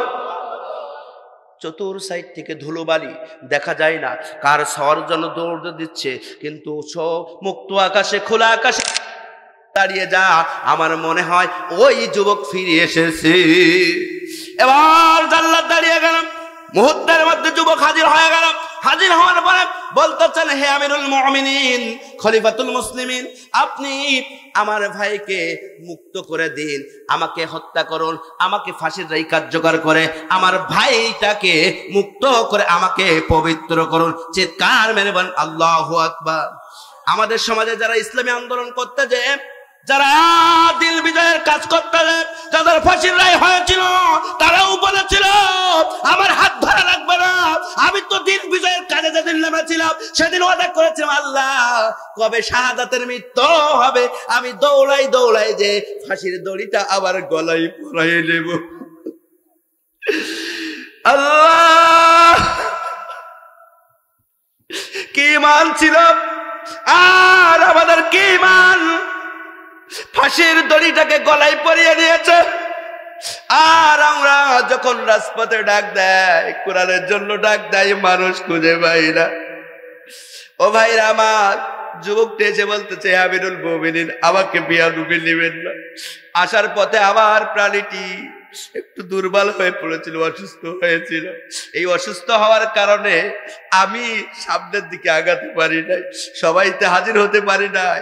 আপনি আমাকে হত্যা করুন, হত্যা করে আমাকে পবিত্র করুন, আর আমার ভাইজান আবু জারকে মুক্ত করে দিন। সবাই অবাক হয়ে গেলেন। ফাঁসির আসামি চলে গেল বাড়িতে, অথচ নিজের ইচ্ছায় ফিরে আসলো।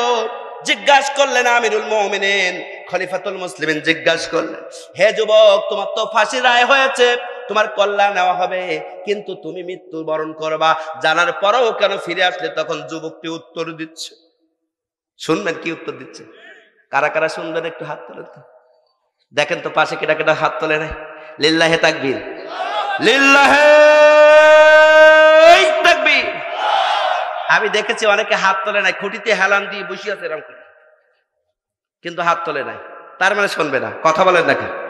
আমার ভাইরা, আমার বন্ধুগণ, এবার যুবক বলতেছেন, হে আমিরুল মুমিনিন, খলিফাতুল মুসলিমিন, আমি এই কারণে ফিরে আসলাম, আমি যখন বিপদে পড়েছি, আমার ইসলাম এটা শিক্ষা দেয় নাই, আমার ইসলাম শিক্ষা দেয় নাই।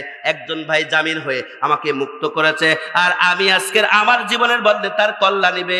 কিয়ামতের দিন মালিকের সামনে কি নিয়ে দাঁড়াবো?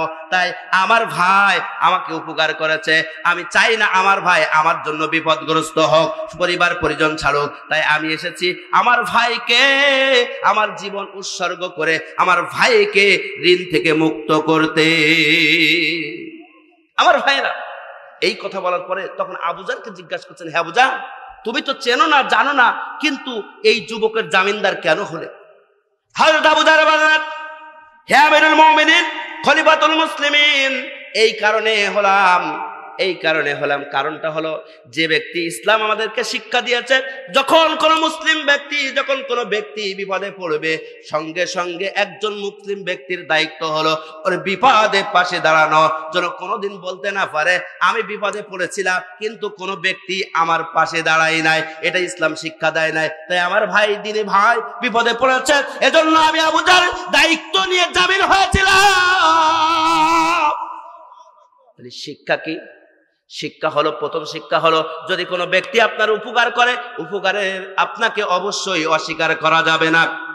2 নাম্বার শিক্ষা হলো, কোনো মুসলিম ব্যক্তি যখন বিপদে পড়বে, অবশ্যই সবকিছু উজাড় করে দিয়ে আপনার বিপদে পাশে দাঁড়াতে হবে।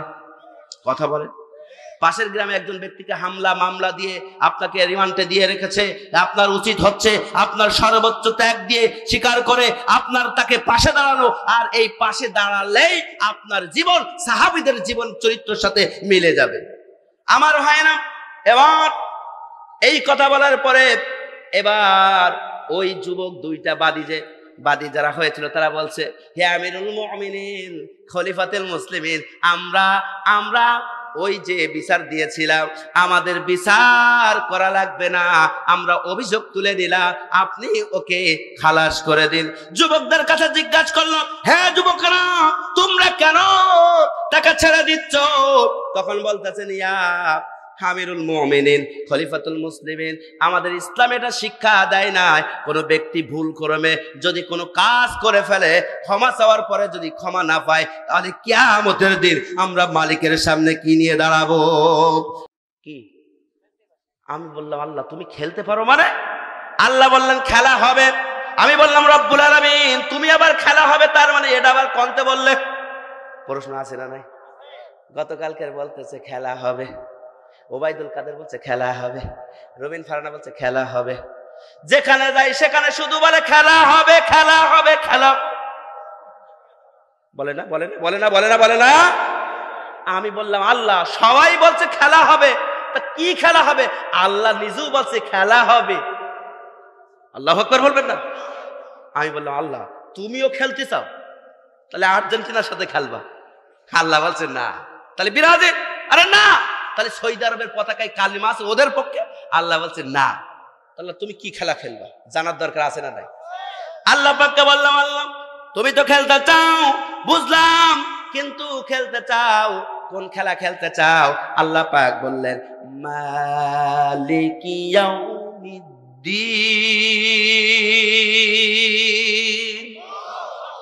আল্লাহ বললেন, ও দুনিয়ার মানুষেরা তোমরা শুনে নাও, এই দুনিয়ার মানুষ ক্ষমতা পাওয়ার পরে তারা অপব্যবহার করে নির্দোষ মানুষদেরকে দোষী বানিয়ে যা ইচ্ছা খেলে, সমাজের সামনে ধর্ষণের মামলা দেয়, নির্দোষ মানুষদেরকে 12 বছর কারাগারে রাখে। আল্লাহ পাক বলতেছে, ওরা যে খেলা দেখাচ্ছে জাতি দেখছে তাই বলে খেলা হবে। আর আমি আল্লাহ বললাম, মালিকি ইয়াউমিদ্দিন, আমি আল্লাহ বললাম খেলা হবে। সেদিন একজন বিচারপতি থাকবে, তার নাম কে? জোরে বলেন, জোরে বলেন, জোরে বলেন, জোরে বলেন। সেদিন আল্লাহ বলছেন খেলা হবে, ওই দিন খেলা করবেন কে? জোরে বলেন কে? সাহায্যকারী থাকবে?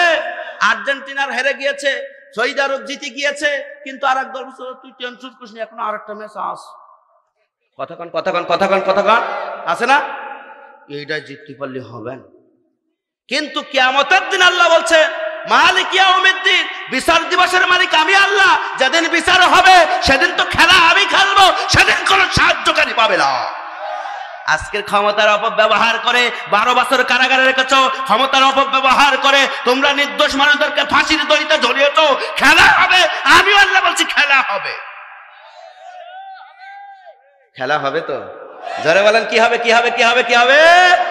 খেলা হবে। এটা আমার কথা না আল্লাহর কথা? রাগ করতেছেন?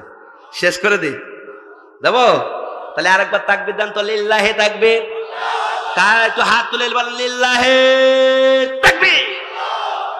আমার ভাইরা, আল্লাহকে বললাম, আল্লাহ খেলা হবে, তুমি কি বোঝাতে চাচ্ছ? আল্লাহ বললেন, হযরত সুলাইমান আলাইহিস সালামের পিতা দাউদ আলাইহিস সালাম একদিন বসে আছেন ক্ষমতার চেয়ারে, কিন্তু ও ক্ষমতার চেয়ারে বসে থাকার কারণে একজন নাই, দুইজন নাই, ওই রাজ্যের একটা সুন্দরী মহিলা ছিল। ওই সুন্দরী মহিলা তিনি যেখানে যায় সেখানে ইফটিজিং এর শিকার হয়। কতক্ষণ আমাদের সমাজে হয় না? সুন্দরী নারী যদি রাস্তা দিয়ে, এ তো হেভি সুন্দর। কতক্ষণ এ কার মেয়ে রে ওটা? তো ওইটি বলছি, ও জানিস নি কুদ্দুস রে মেয়ে। কতক্ষণ তৎকালীন সময়ে ওই সুন্দরী যুবতী মেয়ে যখন ইফতিজির শিকার হলেন, বিচারপতি কাছে গেলেন। একজন বিচারপতির কাছে যে বলতেছে, হে বিচারপতি, আমি দেশের ভিতরে ইফতিজিং এর শিকার হই, মানুষ আমাকে প্রেমের প্রস্তাব দেয়, কুপ্রস্তাব দেয়, আমার বিচার করতে হবে, ওদের বিচার করতে হবে, আমাকে একটা ব্যবস্থা করে দেন। তখন বিচারপতি কথা না বলে তাকায় সুন্দরী মেয়ের দিকে তাকায়। তখন বিচারপতি, কি হচ্ছে? তুমি এরকম করে তাকাচ্ছ? তুমি যে সুন্দরী, ও আল্লাহ তুমি আমার সাথে বিয়ে করো। আল্লাহ বলছে আমি বিচার দিতে আসলাম, এও ই কিনবে সব ভেজাল। কথা বলেন, কথা বলেন, কথা বলে। আজকের সমাজের ভিতরে বিচার দিতে যাবে, দেখ তোর টাকা আছে কিনা, যদি না থাকে উরির দোষী বানাই সামনে দেখ। কথা কন, কথা কন, কথা বলে। আমার ভাইরা, এখন ওই মহিলা বললো যা তোর নামে বিচার আমি উচ্চ আদালতে দেবো। এইবার আর এক দেশের বিচারপতির কাছে গেছে, যাওয়ার পরে বলতেছে যে আমার বিচার করতে হবে, দেশের মানুষ আমাকে ইফটিজিং করে। তখন উনিও কথা না বলে তাগাই দিই, কি হলো, কি হলো, কি বলছে বিচার করতে হবে। বলে বিচার টিচার পরে হবে, তুমি কি আমার বিয়ে করবা তাই কও। আল্লাহু আকবার বলে। এ বললো এ তো হবে না, তোর নামে উচ্চ আদালত আমি নালিশ করব। চলে গেল আরেকটা দেশের বিচারপতির কাছে, সেখানে যেও ঠিক একই অবস্থা ঘটলো। যখন ঘটলো, মহিলাটা নিরুপায় বলে আসলো যে তোমাদের নামে উচ্চ আদালতে আমি কি করব, বিচার দিব। মহিলা চলে আসার আগে এবার ওই তিনজন বিচারপতি চিন্তা করলো, যদি হযরত দাউদ আলাইহিস সালামের কাছে বিচার দেয় তাহলে আমাদের চাকরি থাকবে না। তাহলে কি করতে হবে? আমাদের সমাজে দেখবেন একজন ব্যক্তি বলেছিল ওরা নিরপেক্ষ ছিল, কিন্তু চাপে পড়ি রায় দিছি, কিছুদিন পরে তার বিদেশে পাঠাই দেশ। কথা কন, কথা কন, কথা কন, কথা কন।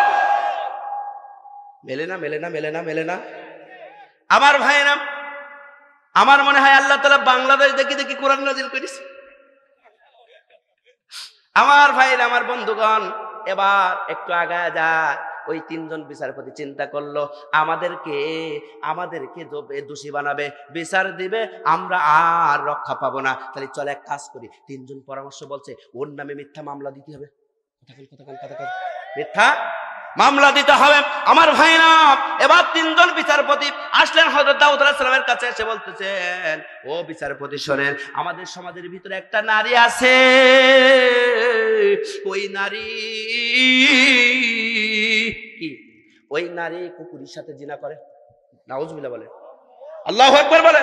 কে সাথে জিনা, কে সাথে জিনা, কে সাথে জিনা? কুকুরের সাথে জিনা করে। আমার ভাই, আমার বন্ধুগণ, কুকুরের সাথে জিনা করে। এই কথা বলার পরে হযরত দাউদ আলাইহিস সালাম তিনি অবাক হয়ে গেলেন।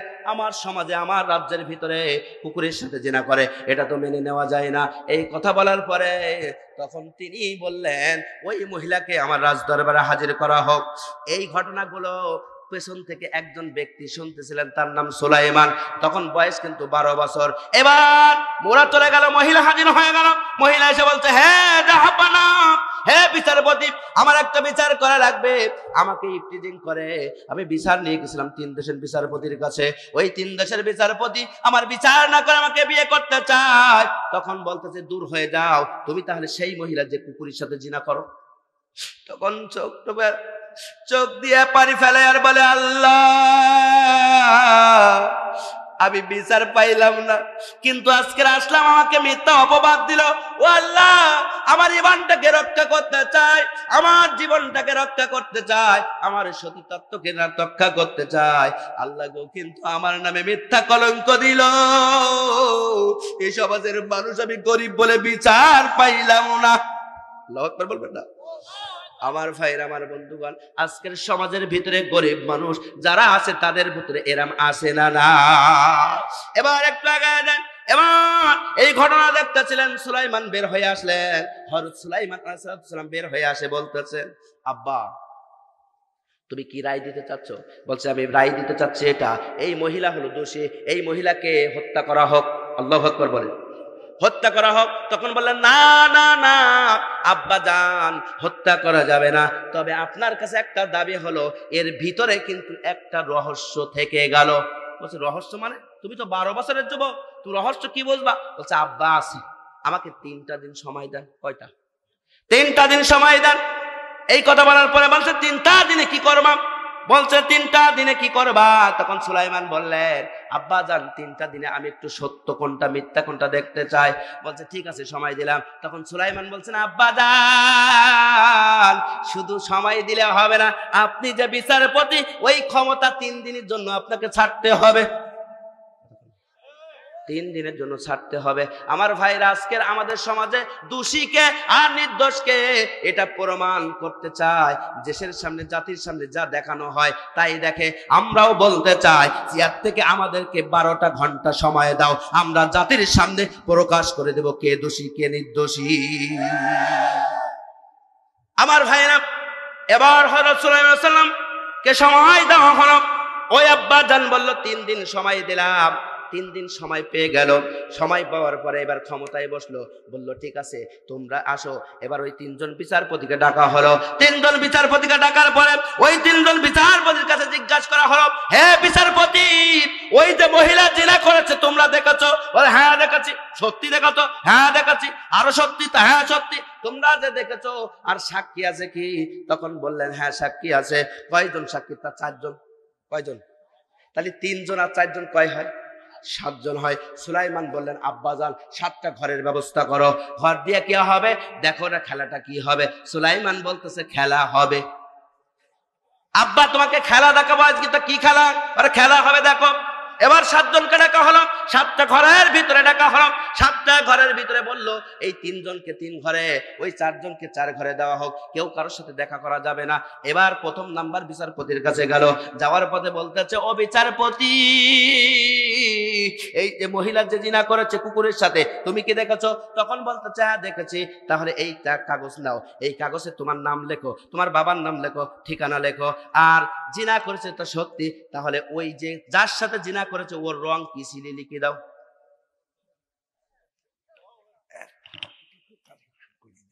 হ্যাঁ হ্যাঁ হ্যাঁ, আর 2-3 মিনিট পরে ইনশাআল্লাহ। আমার ভাইয়েরা, তাহলে কি কি জিজ্ঞাসা করলো? যে হ্যাঁ হ্যাঁ রং কি? তখন উনি, এই তুমি না 12 বছরের যুবক? হ্যাঁ। তুমি আবার এর কি বিচার কি বুঝবা? সারা জীবন বিচারপতি করে আসলাম আমি, আর তুমি এক পাতা লেখাপড়া শিখে কি বিচার বুঝবা? তখন আমার কিছু মানুষ বলতেছে, ও বিচারপতি হইস টাকা খাই, ও কি বোঝে? ওর পাটা বিদেশ আছে না নাই? আমার ভাইরা, সুলাইমান আলাইহিস সালাম বলছে, এই কথা কব, বল কে সাথে জিনা করছে? কুকুর। এই কুকুরের রং লেখ। তখন চিন্তা ভাবনা করে দিদি যে কুকুরের রং, কুকুরের রং, কুকুরের রং, ও কুকুরের রং লাল ছিল, লাল লাল। তাহলে ঠিক আছে। এবার গেল দ্বিতীয় বিচারপতির কাছে, যে বলতেছে, ভাই এই বিচারপতি, এই মহিলা যে জিনা করেছে কুকুরের সাথে তুমি কি দেখেছো? হ্যাঁ দেখেছি। সত্যি তো? হ্যাঁ সত্যি। তাহলে তোমার নাম ঠিকানা লেখো। নাম ঠিকানা লেখার পরে বলতেছে, ঠিক আছে, কুকুরের সাথে যে জিনা করেছে, এই যে জিনা করলো কুকুরের সাথে, কুকুরের রং কি? বলছে, সুলাইমান তুমি না ছোট মানুষ, তো ছোট ভাবে থাকো, এসব আবার কি কথা? আমাদের সমাজে দেখবেন হক কথা বলে, তোমরা হুজুর মানুষ এসব বলতে চাও কেন? কথা কন কথা কন কথা কন। আমার ভাই না, সুলাইমান ছোট মানুষ হলেও ওতে ছোট ঝালে মরিচ আছে না নাই? বলতে, আমি কিন্তু বিচারপতি 3 দিনের জন্য, খবরদার কথা বাড়াবাড়ি করিস না। আমাদের সমাজেও কিন্তু বলে, আমি কিন্তু 5 বছরের জন্য চেয়ারে বইছি, বললি কিন্তু তোর দিছি। কথা কন কথা কন কথা কন। এখন সুলাইমান আলাইহিস সালাম বললেন কুকুরের রঙে। তখন চিন্তা করছে, তাই কি বলি? তো বলছে, ও হ্যাঁ পেয়েছি পেয়েছি, সাদা আর কালো। সাদা আর কালো দেখি। 3 নাম্বার ঘরে যেয়ে বলতেছে, এই বিচারপতি, এই যে মহিলা কুকুরের সাথে জিনা করেছিল তুমি কি দেখেছো? বলছে হ্যাঁ দেখেছি। তা লেখো। নাম ঠিকানা লেখা হলো। লেখার পরে বলতেছে, ঠিক আছে, এই কুকুরের সাথে জিনা করছিল, কুকুরের রংটা কি? তখন উনি অবাক, কি? তা বলতেছে, কুকুরের রংটা কি আমি 2 মাইল তফাতে দেখি না, মানে দূর থেকে দেখিলাম। বলছে দূর থেকে দেখিলাম, কুকুর যে কিরাম তা বুঝতেই পারিনি। আমাদের সমাজেও বিচার হয়, বলে কি, যখন ওই বিচার দেখলাম যুদ্ধ সময় যুদ্ধ করছিল, আমি 2 মাইল তফাতে দেখিলাম ও কি করছিল। কিছু আছে না নাই? আমার ভাইরা, আল্লাহ বলতেছে,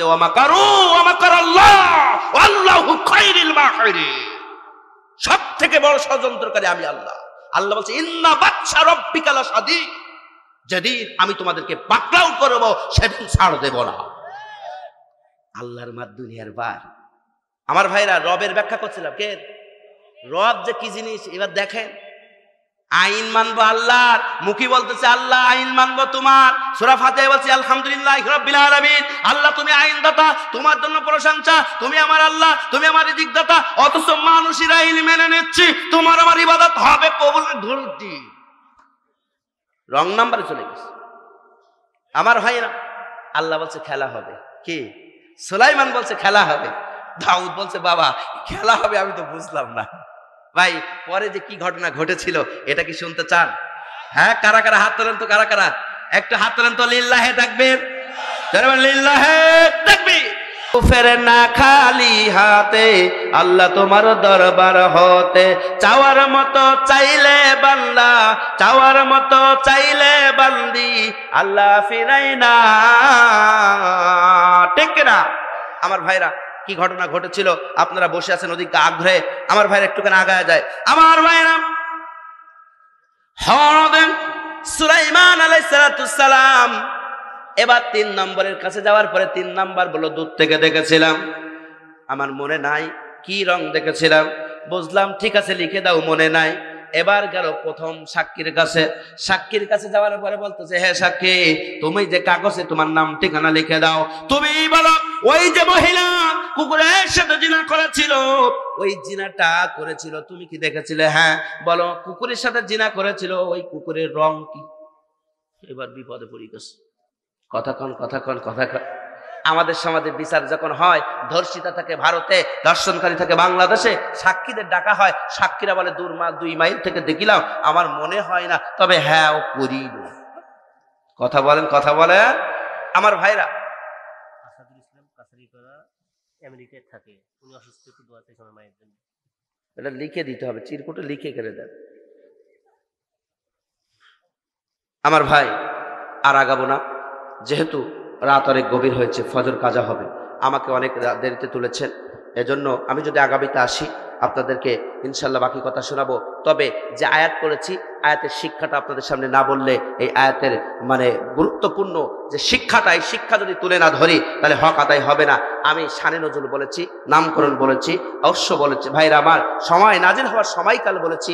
এর শিক্ষাটা হচ্ছে এই যে আমরা পড়েছি আলহামদুলিল্লাহি রাব্বিল আলামিন, আল্লাহ গোটা জাহানের মালিক তো তুমি, আল্লাহ তোমার জন্যই প্রশংসা। আল্লাহ বললেন বুঝলাম সব প্রশংসা আমার, ঠিক আছে, আমি তো আইনদাতা, আমি তো রিজিকদাতা, আমি তো আল্লাহ, আমার জন্যই প্রশংসা হবে। তবে যদি সবটা মিল রেখে ইবাদত করিস, আমি আল্লাহ চাওয়ার সাথে সাথে তোকে দান করে দেব। চিৎকার মেরে বল আল্লাহু আকবার। আইন যদি আল্লাহর আইন মেনে নেই, আল্লাহর ইবাদত বন্দেগী করি, আল্লাহর হুকুমগুলো যথাযথভাবে মেনে নেই, সর্বক্ষেত্রে আল্লাহর প্রশংসা করি, নাস্তিকতা কোনো মানুষের গোলামি না করে, কোনো বেদের, কোনো খ্রিস্টান, কোনো বৌদ্ধ, কোনো বেধর্মী, কোনো মুনাফিক, কোনো বেঈমানের যদি আনুগত্য পোষণ না করি, আল্লাহ বলছে তুই যা চাবি আমি আল্লাহ তাই দেবো। সুবহানাল্লাহ বলবেন না? পরের আয়াতে বলছে আর রহমান রহিম, আল্লাহ তোমার তো প্রশংসা করলাম, তুমি যে রহমান আর রহিম, তুমি তো দয়ালু। আল্লাহ বলছেন বুঝলাম, তা ঠিক আছে, তা কি বলছে? আল্লাহ তুমি যে রহমান আর রহিম দয়ালু আসো, তা আল্লাহ বলছে তোরা বুঝলাম যে আমার দয়ালু বলছি, তা তোদের চাওয়া কি? তখন জানিস বলছে মালিক ইয়াউমিদ্দিন, আল্লাহ বিচার দিবসে খেলা হবে, তুমি তো বলেছো আল্লাহ ওই দিন জন্য আমার দিকে একটু নেক নজর দিয়ে আমার জন্য পাস করাই দিও। কথা কান কথা কান কথা কান। খেলা হলি মানে গোল গেলি তো আর আমাদের জাহান নামে যাওয়া লাগবে। কথা বলে গোল গেলি কোথায় যাওয়া লাগবে? বড়লা উঠায় যাব, আমরা তো জাহান নামে চলে যাব। তখন বলছে আল্লাহ আর রহমান রহিম, তুমি তো দয়ালু, তুমি তো মেহেরবান, তুমি তো করুণাময়, আল্লাহ তোমার তো অনেক দয়া, তুমি আমার মালিক ইয়াউমিদ্দিনে খেলা হবে বলিস, আল্লাহ ওই দিন যেন খেলো না, আল্লাহ তুমি আমাদের তো দয়া করো। হযরত আলী রাদিয়াল্লাহু তাআলা, আবু বকর যখন এই আয়াত নাযিল হয়েছে শুনছে, তখন আবু বকর কেঁদে ফেলেছে। আল্লাহু আকবার বলবেন? হযরত আবু বকর কাঁদছে, সাহাবারা কাঁদছে, কিন্তু আলী মিটকি মিটকি হাসছে। আল্লাহু আকবার বলবেন না? তখন আল্লাহ নবীজি বলছে আলী তুমি হাঁটছো কেন? তো বলছে আমি হাঁটছি হুজুর এই কারণে, কারণ আল্লাহ তো ইকিনি বলছে আর রহমানির রহিম, তার মানে আল্লাহ দয়ালু, আল্লাহ করুণাময়, আল্লাহ তো দয়ালু। বিচার দিবসে আল্লাহ বলছে খেলা হবে, আল্লাহ তো দয়ালু, আমি আল্লাহর বলবো আল্লাহ তুমি তো বলিস দয়ালু, তাহলে আজকে সেই দয়া দেখাও। সুবহানাল্লাহ বলবেন না? খেলা হবে ওই দিন। আল্লাহর বললে আল্লাহ আপনি তার রহমান রহিম, তুমি তো আপনার কথা তো মিথ্যা হতে পারে না, তা আপনি রহমান রহিম, আপনি তো দয়ালু, আজকে খেলা হবে, আমাকে বোর্ড আউট না করি, আল্লাহ আমাকে পাস করাই দেন। আল্লাহ বলবে আল্লাহ এ কি বুদ্ধি। সুবহানাল্লাহ বলবেন না? আমার ভাইরা আমার বন্ধুগণ আমার, তাহলে আমরা বোল আউট হতে চাই। আমি স্পষ্ট ভাষায় বলতে চাই, সর্বক্ষেত্রে আল্লাহর প্রশংসা করব, আল্লাহর আনুগত্য করব, আল্লাহর গোলামি করব, আল্লাহর আইন বাস্তবায়ন করার সংগ্রাম করব। এই সংগ্রাম করতে যে যদি জীবন চলে যায়, পরিবার চলে যায়, আত্মীয় স্বজন ত্যাগ করতে হয়, সব চলে যায়, তবুও ইসলাম থেকে পিছু পা হব না, বাতিলের কাছে মাথা নত করবো না। কারা কারা দুহাত তুলে আমার আল্লাহকে দেখায় দেন, লিল্লাহি